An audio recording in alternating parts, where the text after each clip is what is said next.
Hi, it's me again with CorelDraw tips and tricks. Just earlier today, I made a video on this, and it's lost tool tips.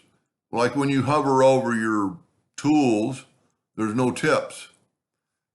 So this is part two because a viewer subscriber told me another way you could do it, but he's not exactly right. So I'm going to go to CorelDraw, go to Display, and turn on my tool tips. Then when you hover over the rectangle tool, it tells you the rectangle tool, the ellipse tool, the text tool, the parallel dimension tool. It tells you all your tools. He was thinking it was really this right here, which is tool tips. But that doesn't have anything to do with this. It has to do with down here. So when you have a rectangle, it just tells you click on an object twice for rotating or skewing. So it's giving you some tips.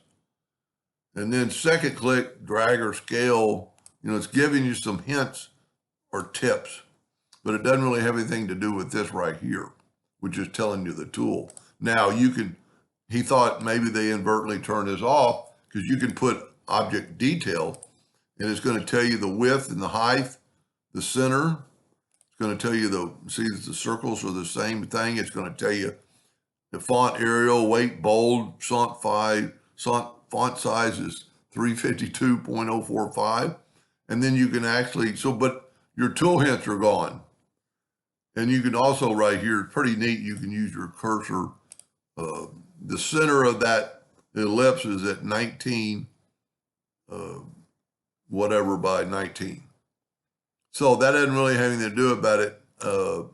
If you keep it on tool hints, it's going to tell you what you can do with that tool, but it's still acting like an object as far as rotating it and so on. So it is a tip, but it's not what we tried to resolve up here, which was up in the tool section. Hope that made a little bit of sense, and thank you for watching.